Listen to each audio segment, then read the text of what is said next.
Kishi Alloh azza va jallaning kitobini, oyatlarini tashlab qo'yishligi qay ahvolga soladi bilasizmi?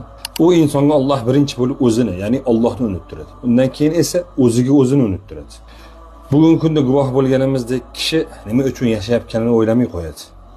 Kishining tashvishi ko'p bo'ladi, ammo hamma tashvishi dunyoni atrofida aylanadi.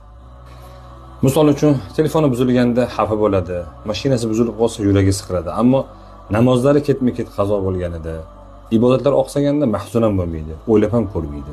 Kishi o'z mol-mulkini saqlaydi, ehtiyot qiladi, ammo o'zini qalbini tashlab qo'yadi. Uy-joyini, hovlisini o'ylaganchalik farzandlarini tarbiyasini, kelajagini o'ylamay qo'yadi.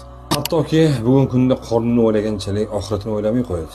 Ko'rib turganimizdek, bugungi kunda aksar insonlar mazali ovqat uchun safarga chiqishyapti.